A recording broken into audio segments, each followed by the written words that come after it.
आगे चलते हैं तीसरे श्लोक पर। तीसरा श्लोक है सत्वं प्रियान प्रिय रूपांश्च कामान अभिध्यायन नचिकेतो अत्यसाक्षी न एतान श्रृंकाम वित्तमयीम अवाक्तो यस्याम मज्जन्ति बहवो मनुष्यः। अर्थ है इसका कि हे नचिकेता, तुम ऐसे निष्प्रह हो कि प्रिय लगने वाले और अत्यंत सुंदर रूप वाले इस लोक और परलोक के समस्त भोगों को भली भांति सोच समझकर तुमने छोड़ दिया। इस संपत्ति रूप श्रृंखला को तुम प्राप्त नहीं हुए, इसके बंधन में नहीं फंसे जिसमें बहुत से मनुष्य फंस जाया करते हैं। तो ये तीसरे श्लोक में भी यमराज नचिकेता की प्रशंसा कर रहे हैं, क्योंकि वहां पर स्वर्ग की बात हुई थी काफी लंबी चौड़ी, और नचिकेता ने कहा था ये सब मुझे नहीं चाहिए, मुझे तो केवल आत्मज्ञान का उपदेश कीजिए। तो यहाँ पर यमराज प्रशंसा कर रहे हैं कि ऐसे लोग तो बहुत कम होते हैं तुम्हारे जैसे, कि जो इस प्रकार के बंधन में तुम नहीं फंसे। ऐसे लोग रेयर होते हैं, कम होते हैं। तो यमराज कह रहे हैं कि हे नचिकेता, तुम्हारी परीक्षा करके मैंने अच्छी तरह देख लिया है कि तुम बुद्धिमान हो, विवेकी हो और वैराग्य से संपन्न हो। तुम इस चमक दमक वाली संपत्ति के मोहजाल में फंसे नहीं हो, तुमने उसको अस्वीकार कर दिया है। अतः तुम अवश्य ही परमात्म तत्व का श्रवण करने के सर्वोत्तम अधिकारी हो। तो तीसरे श्लोक में भी उन्नत ज्ञान का कोई वर्णन नहीं है, नचिकेता की प्रशंसा है। अब लेते हैं चौथा श्लोक। कहते हैं यमराज, दूरम एते विपरीते विशुचि अविद्या या च विद्या इति ज्ञाता विद्या अभीप्सिनम नचिकेतसं मन्ये न त्वाम कामा बहवो अलोलुपंत। वो क्या कह रहे हैं, इसका अर्थ है जो कि अविद्या और विद्या नाम से विख्यात हैं, ये दोनों परस्पर अत्यंत विपरीत और भिन्न भिन्न फल देने वाली हैं। कौन? विद्या और अविद्या। अर्थात विद्या और अविद्या नाम से जो विख्यात हैं वे दोनों अत्यंत विपरीत अर्थात भिन्न भिन्न फल को देने वाली हैं। तुम नचिकेता को मैं विद्या का ही अभिलाषी मानता हूं, क्योंकि तुमको बहुत से भोग लुभा नहीं सके। अब एक बार तो उन्होंने कहा श्रेय और प्रेय, 2 श्लोकों में तो उसका वर्णन किया। फिर एक अलग प्रकार से वर्णन कर रहे हैं विद्या और अविद्या के रूप में। वे कह रहे हैं कि विद्या और अविद्या ये 2 चीजें, 2 बातें हैं।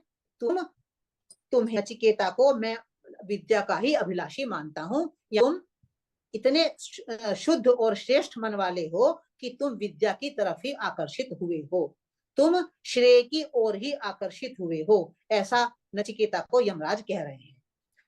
तो विशेष रूप से ऐसा डिटेल में कह रहे हैं कि जिसकी भोगों में आसक्ति है वो कल्याण के साधन में आगे नहीं बढ़ सकता, और जो कल्याण के मार्ग का पथिक है, साधक है, वो भोगों की ओर दृष्टि नहीं डालता, वो तो भोगों को दुख रूप मानकर उनका परित्याग कर देता है। इसलिए हे नचिकेता, मैं ऐसा मानता हूं कि तुम विद्या के अभिलाषी हो और तुम्हारे मन को कोई भी लोभ आकर्षित नहीं कर सकता, अतः तुम परमात्म तत्व का श्रवण करने के योग्य पात्र हो। इसमें भी एक दूसरी तरह से नचिकेता की प्रशंसा हो गई। अब 5वें श्लोक को लेते हैं। अविद्यायाम अंतरे वर्तमानः स्वयं धीरः पंडितम मन्यमानः दंद्रम्यमानः पर्यन्ति मूढ़ा अंधे नैव नीयमाना यथांधा। अर्थात अविद्या के भीतर स्थित होकर भी अपने आप को बुद्धिमान और विद्वान मानने वाले मूर्ख लोग नाना योनियों में चारों ओर भटकते हुए ठीक वैसे ही ठोकरे खाते भटकते रहते हैं जैसे अंधे मनुष्य के द्वारा चलाए जाने वाले अंधे अपने लक्ष्य तक नहीं पहुंच पाते और इधर उधर भटकते हुए ठोकरे खाते रहते हैं, कष्ट भोगते हैं। एक उपमा देते हुए समझाया है उन्होंने कि जो अविद्या में स्थित रहते हैं वे कैसे होते हैं, जैसे अंधा अंधे को ले जा रहा हो। अविद्या में स्थित रहने वाले मूढ़ मनुष्य की स्थिति बिल्कुल वैसी ही है जैसे कोई अंधा व्यक्ति अंधे को रास्ते पर लेकर जा रहा हो। तो जैसे वो कष्ट पाएगा, चोट खाएगा, ऐसे ही अविद्या में स्थित व्यक्ति चोट खाता है, कष्ट पाता है। जब अंधे मनुष्य को मार्ग दिखलाने वाला भी अंधा ही मिल जाता है, तब जैसे वह अपने अभीष्ट स्थान पर कभी नहीं पहुंच पाता, बीच में ठोकरें खाता है, भटकता है, कंकड़ों पत्थरों में गिरकर चट्टान से, दीवार से टकराता है और नाना प्रकार के कष्ट भोगता है, वैसे ही उस मूर्ख को भी पशु, पक्षी, कीट, पतंग आदि विविध योनियों में और नरक आदि में प्रवेश करके अनंत जन्मों तक अनंत यंत्रणाओं का भोग करना पड़ता है। किसको? जो अपने आप को समझता तो बुद्धिमान है, समझता विद्वान है, पर अविद्या में स्थित रहता है। विद्या बुद्धि के मिथ्या अभिमान में शास्त्र और महापुरुषों के वचनों की भी कुछ भी परवाह न करके वह उनकी अवहेलना करता है और सुख रूप प्रतीत होने वाले भोगों को भोगता है। तो नचिकेता, तुम उसमें नहीं फंसे हो, इसलिए मैं तुम्हें परमात्म तत्व का श्रवण करने के लिए उत्तम पात्र मानता हूँ। ये हमारा 5वां श्लोक, इसमें भी नचिकेता की प्रशंसा हो गई है। अब चलते हैं 6ठे श्लोक पर। न सांपरायः प्रतिभाति बालम प्रमाद्यंतम वित्त मोहेन मूढ़म अयम लोको नास्ति पर इति मानी पुनः पुनः वशम आपद्यते में। अर्थात इस प्रकार संपत्ति के मोह से मोहित निरंतर प्रमाद करने वाले अज्ञानी को परलोक नहीं सूझता। वह समझता है कि यह प्रत्यक्ष दिखाई देने वाला लोक ही सत्य है, इसके सिवा दूसरा कुछ भी नहीं है। इस प्रकार मानने वाला अभिमानी मनुष्य बार बार मेरे वश में आता है, मृत्यु के अधीन होता है।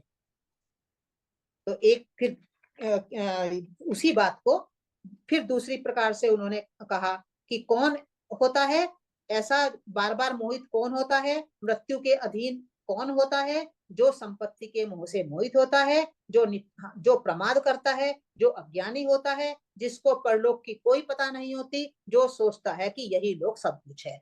वेस्टर्न फिलोसफी इसी पर आधारित है कि जो है यही है, बस यही जन्म है।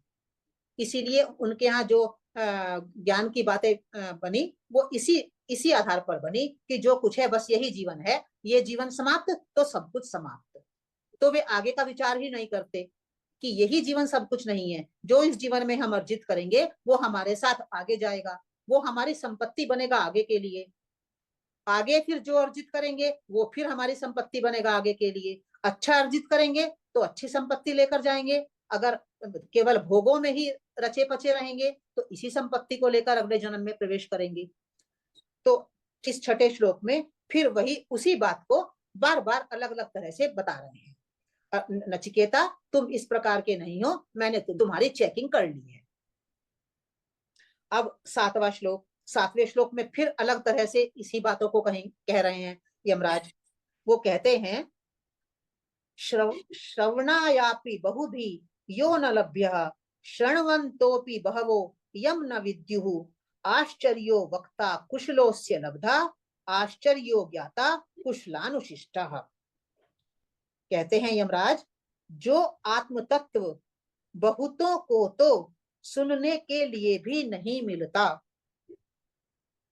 जिसको बहुत से लोग सुनकर भी नहीं समझ सकते, ऐसे इस गूढ़ आत्म तत्व का वर्णन करने वाला महापुरुष बड़ा दुर्लभ है। उसे प्राप्त करने वाला भी दुर्लभ है, वो भी कोई कुशल, कोई सफल जीवन वाला ही होता है। और जिसे तत्व की उपलब्धि हो गई है, ऐसे ज्ञानी महापुरुष के द्वारा शिक्षा प्राप्त किया हुआ आत्म तत्व का ज्ञाता भी परम दुर्लभ है। तो तीन बातें इन्होंने कही हैं कि जो आत्म तत्व का उपदेश करता है वो भी दुर्लभ है, जो आत्म तत्व का श्रवण करता है वो भी दुर्लभ है, और जिसको आत्म तत्व का श्रवण करने का कोई सुयोग प्राप्त हो जाए, कोई अवसर प्राप्त हो जाए, ऐसा व्यक्ति भी दुर्लभ है। मतलब ये कि आत्म तत्व का, जिसको आत्म तत्व प्राप्त करने का अवसर प्राप्त हुआ वो भाग्यवान है, जिसको कोई बताने वाला मिल गया वो भाग्यवान है, और जिसको सुनने को मिल गया और समझने में आ गया वो तो भाग्यवान है ही।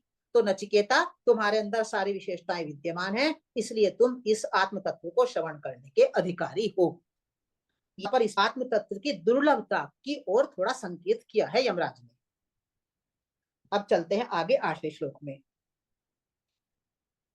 अब आत्मज्ञान की दुर्लभता का कारण क्या है उसको बताते हुए यमराज कहते हैं, न नरेण अवरेण प्रोक्त एष सुविज्ञेयो बहुधा चिन्त्यमानः अनन्य प्रोक्ते गतिरत्र नास्ति अणीयान यतर्कम अनुप्रमाणात्। आत्मज्ञान की दुर्लभता का कारण बताते हुए यमराज कहते हैं कि अल्पज्ञ मनुष्य के द्वारा बतलाए जाने पर और उसके अनुसार बहुत प्रकार से चिंतन किए जाने पर भी यह आत्म तत्व सहज ही समझ में आ जाए ऐसा नहीं है। किसी दूसरे ज्ञानी पुरुष के द्वारा उपदेश न किए जाने पर इस विषय में मनुष्य का प्रवेश नहीं होता, क्योंकि यह अत्यंत सूक्ष्म से भी सूक्ष्म है, तर्क से अतीत है। वो कह रहे हैं कि हम सोचते हैं कि हमारे पास तो बहुत बुद्धि है, हमें तर्क करना आता है, तो वो कह रहे हैं कि आत्म तत्व की प्राप्ति तर्क से अतीत है, इसको तर्क से प्राप्त नहीं किया जा सकता। इसके लिए आवश्यक है शुद्ध सरल सहज सूक्ष्म मन। और दूसरी बात ये कह रहे हैं कि बताने वाला, जो आत्मज्ञान का उपदेश करने वाला है, वो भी उसका ज्ञाता होना चाहिए। ऐसा नहीं कि बस मैंने पढ़ लिया और मैं उपदेश देना शुरू कर दूं उसके ऊपर। जिसको अनुभव में आ चुका है, जो उसका अनुभवी है, जो उसका अनुभव कर चुका है, वही मनुष्य आत्म तत्व का उपदेश देने के लिए योग्य पात्र होता है। तो सुनने वाला भी योग्य पात्र होना चाहिए और सुनाने वाला भी योग्य ज्ञानी मनुष्य होना चाहिए, अनुभवी होना चाहिए। यह तत्व आत्म तत्व गहन है, इसको समझाने वाले महापुरुष जल्दी आसानी से नहीं मिलते। अल्पज्ञ जो साधारण ज्ञान वाले मनुष्य होते हैं, वे इसको बतलाते तो हैं, पर उनका बतलाना इस प्रकार का होता है कि वह जल्दी से सुनने वालों के समझ में नहीं आ पाता। अतः नचिकेता, तुम भाग्यवान हो कि तुम्हें मेरे जैसा बतलाने वाला मिला है, और मैं भाग्यवान हूं कि तुम्हारे जैसा सुनने वाला मिला है। इसलिए हम आत्म तत्व के ऊपर निश्चित रूप से बात करेंगे। ये संकेत यहाँ पर उन्होंने किया है। 8वां श्लोक। अब चलते हैं 9वें श्लोक पर। नैषा तर्केण मतिरापनेया प्रोक्तान्यनेनैव सुज्ञानाय प्रेष्ठा यां त्वमापः सत्यधृतिः बतासि त्वादृक् नो भूयात् नचिकेतः पृष्टा। यमराज कहते हैं कि हे प्रियतम, जिसको तुमने पाया है यह बुद्धि तर्क से नहीं मिल सकती। यह तो दूसरे के द्वारा कही हुई भी आत्मज्ञान में निमित्त होती है। सचमुच ही उत्तम धैर्य वाले हो हे नचिकेता, हम चाहते हैं कि तुम्हारे जैसे ही पूछने वाले हमें मिला करें। यहाँ फिर नचिकेता की प्रशंसा कर रहे हैं, कह रहे हैं कि तर्क वाली बुद्धि से इसको नहीं पाया जा सकता। मैं धन्य हूं कि तुम जैसे पात्र मिले, और हे नचिकेता, मैं ये चाहता हूं कि हमें बार बार जो पूछने वाले मिले वे तुम्हारे जैसे ही हों, जैसे तुम। तो नचिकेता की कितनी बड़ी प्रशंसा की है कि हमें बार बार बस ऐसे ही आपके जैसे ही पात्र मिला करें। तो नचिकेता की प्रशंसा करते हुए यमराज कहते हैं कि हे प्रियतम, नचिकेता को प्रियतम प्रियतम कहा है उन्होंने, कि हे प्रियतम, तुम्हारी इस पवित्र निर्मल निष्ठा को देखकर मुझे बड़ी प्रसन्नता हुई है। ऐसी निष्ठा तर्क से कभी नहीं मिल सकती। यह तभी उत्पन्न होती है जब महापुरुष का संग होता है और उनके द्वारा लगातार निरंतर परमात्मा के महत्व का विशद विवेचन सुनने को किसी को मिलता है। ऐसी निष्ठा मनुष्य को आत्मज्ञान के लिए प्रयत्न करने में प्रवृत्त करती है। इससे यह सिद्ध है कि तुम सच्ची धारणा से संपन्न हो। हे नचिकेता, हमें तुम जैसे ही जिज्ञासु सदा मिला करें। प्रशंसा हो गई 9वें श्लोक में भी। वल्ली का प्रारंभ किया था आत्मज्ञान को बतलाने के लिए, पर बातें चल रही हैं अभी। क्यों चल रही हैं ये बातें? क्योंकि वो पूरी तरह से जोर देना चाहते हैं इस बात पर कि आत्मज्ञान यदि प्राप्त करना चाहते हो तो हमारी शर्त समझ लो, निर्मल, प्योर, सरल, सहज, शांत मन। अब यह 10वां श्लोक है, ये मैं पढ़ूंगी। तानाम्यहम शेवधि इति अनित्यम न ही अध्रुवै प्राप्यते ही ध्रुवम तत् ततो मया नाचिकेतः चितोग्निः अनित्यै द्रव्यै प्राप्तवान अस्मि नित्यम। यमराज कहते हैं कि मैं जानता हूं कि कर्म फल रूप निधि अनित्य है, क्योंकि अनित्य वस्तुओं से नित्य पदार्थ परमात्मा नहीं मिल सकता। इसलिए मेरे द्वारा कर्तव्य बुद्धि से अनित्य पदार्थों के द्वारा नाचिकेत नामक अग्नि का चयन किया गया। नित्य वस्तु परमात्मा को मैं प्राप्त हो गया हूं, ये ऐसा इसमें अर्थ लिखा है। वो पर ये कह रहे हैं यमराज कि वहां पर मैंने अनित्य वस्तुओं के द्वारा ही यज्ञ कुंड का निर्माण करने की बात कही थी, और की वास्तविकता ये है कि अनित्य वस्तुओं से नित्य परमात्मा नहीं मिलता। अब 11वें श्लोक में यमराज नचिकेता के निष्काम भाव की प्रशंसा करते हैं। मैं श्लोक पढ़ती हूँ। कामस्य आप्तिम जगतः प्रतिष्ठाम क्रतोः अनंत्यम अभयस्य पारम स्तोमम नहीं स्तोम महत उरुगायम प्रतिष्ठाम दृष्ट्वा धृत्या धीरो नचिकेतो अत्यस्राक्षी। हे नचिकेता, जिसमें सब प्रकार के भोग मिल सकते हैं, जो जगत का आधार, यज्ञ का चिरस्थायी फल, निर्भयता की अवधि और स्तुति करने योग्य एवं महत्वपूर्ण है, तथा वेदों में जिसके गुण नाना प्रकार से गाए गए हैं और जो दीर्घ काल तक की स्थिति से संपन्न है, ऐसे स्वर्गलोक को देखकर भी तुमने धैर्य पूर्वक उसका त्याग कर दिया। इसलिए मैं समझता हूं कि तुम बहुत ही बुद्धिमान हो। तो यहाँ पर स्वर्गलोक के ही ये अनेक प्रकार के विशेषण हैं, किसमें सब प्रकार के भोग मिल सकते हैं, एक आधार है। तीसरा, जो यज्ञ का चिरस्थायी फल है, यज्ञ करेंगे तो हमें जो सुख है, स्वर्गलोक का सुख मिलेगा ही निश्चित है। फिर चौथा है निर्भयता की अवधि, वो दीर्घ काल की स्थिति से संपन्न है। जब यदि हमने अच्छे कर्म किए हैं और हमें स्वर्गलोक की प्राप्ति हुई है, तो बहुत समय तक हमें स्वर्गलोक की प्राप्ति रहेगी। जब हमारे भोग समाप्त हो जाएंगे, तब हम स्वर्गलोक से नीचे उतरेंगे, गिरेंगे, तब हम मोक्ष की तरफ जाएंगे। पर जब तक हम स्वर्गलोक में है, तब तक हमें नाना प्रकार के सुख मिलेंगे ही। तो वो कह रहे हैं कि ऐसे स्वर्गलोक को देखकर भी तुमने धैर्य पूर्वक उसका त्याग कर दिया। इसलिए मैं समझता हूं कि हे नचिकेता, तुम बहुत बुद्धिमान हो, तुम श्रेष्ठ बुद्धि संपन्न हो, तुम निष्काम हो। क्योंकि तुम्हें भोग आकर्षित नहीं कर सके, तो उसके लिए हम शब्द कौन सा यूज करेंगे? निष्काम। तुम निष्काम हो, इसलिए मैं मानता हूं कि तुम आत्म तत्व को जानने के योग्य अधिकारी हो। तुम अनासक्त हो, किसी भी शब्द का प्रयोग कर ले हम, तुम अनासक्त हो, तुम निष्काम हो, तुम निस्वार्थ भाव से युक्त हो। तो इस प्रकार का किसी भी शब्द का हम प्रयोग करें, पर प्रशंसा इसमें नचिकेता की ही की गई है। तुम ही आत्म तत्व को जानने के अधिकारी हो, अब मैं तुम्हें उसका उपदेश करूंगा। अब ये 11वें श्लोक में उन्होंने प्रशंसा की। अब 12वें श्लोक को देखते हैं। फिर यमराज कहते हैं, अब वे इस 12वें और 13वें मंत्र में पर ब्रह्म परमात्मा की महिमा का वर्णन करते हैं यमराज। अभी तक तो वो नचिकेता की प्रशंसा कर रहे थे 11वें श्लोक तक। अब 2 श्लोकों में 12वें और 13वें में उन्होंने पर ब्रह्म परमात्मा की प्रशंसा की है, उसकी महिमा का गान किया है। वे कहते हैं, तम दुर्दर्शम गूढ़म अनुप्रविष्टम गुहाहितम गह्वरेष्ठम पुराणम अध्यात्म योगाधिगमेन देवम मत्वा धीरो हर्ष शोकौ जहाति।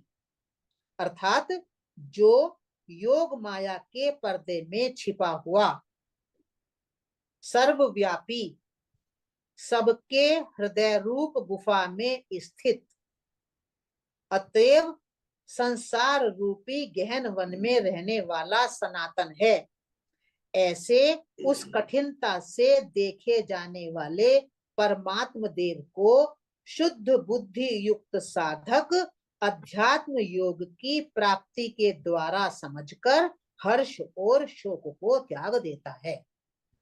हर्ष और शोक को कौन क्या त्याग देता है? जिसने अध्यात्म योग के द्वारा परमात्मा को प्राप्त कर लिया है। वह परमात्मा कैसा है? वह योग माया के पर्दे में छिपा हुआ है, वह सर्वव्यापी है, वह सबके हृदय रूप गुहा में स्थित है, वह संसार रूपी गहन वन में रहने वाला है और वह सनातन है।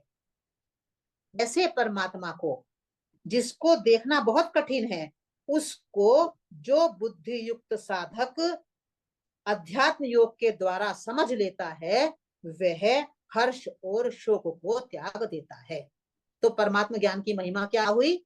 वह हर्ष और शोक दोनों से परे हो जाता है। हम सामान्य मनुष्य हर्ष में भी रहते हैं और शोक में भी रहते हैं, हमारी स्थिति तो ये है। पर जो परमात्मा तत्व में स्थित हो जाएगा, वह हर्ष से भी परे हो जाएगा और शोक से भी परे हो जाएगा। भगवत गीता में हमने पढ़ा था कि वो सब प्रकार के द्वंद्वों से परे हो जाता है। वही बात यहाँ पर 12वें श्लोक में कही गई है। अब 13वां श्लोक, इसमें भी परमात्मा की प्रशंसा का, महिमा का वर्णन कर रहे हैं। कहते हैं यमराज, एतत् श्रुत्वा संपरिगृह्य मर्त्यः प्रवृह्य धर्मम अणुमेतमाप्य स मोदते मोदनीयम हि लब्ध्वा विवृतम सद्म नचिकेतसम मन्ये। अर्थात मनुष्य जब इस धर्म में उपदेश को सुनकर भली भांति ग्रहण करके उस पर विवेक पूर्वक विचार करके इस सूक्ष्म आत्म तत्व को जानकर अनुभव कर लेता है, तब वह आनंद स्वरूप पर ब्रह्म पुरुषोत्तम को पाकर आनंद में ही मग्न हो जाता है। तुम नचिकेता के लिए मैं परम धाम का द्वार खुला हुआ मानता हूं। तो नचिकेता की भी प्रशंसा है इसमें और परमात्मा की महिमा का भी वर्णन है। अब ये 13 श्लोक हो गए। इस प्रकार सुनते सुनते तब शायद नचिकेता थक गया, जैसे हम थक जाते हैं ना कि भैया जो असली बात है, जो लक्ष्य है हमारा, उस पे कब आओगे, अब उस पे भी तो चलो। तो इतनी बात कहने के बाद जब यमराज ने इतनी सारी बातें कह दी, तो बीच में नचिकेता बोलता है, अन्यत्र धर्मात् अन्यत्र अधर्मात् अन्यत्र अस्मात् कृतात् कृतात् अन्यत्र भूताच्च भव्याच्च यत्तत् पश्यसि तद वद।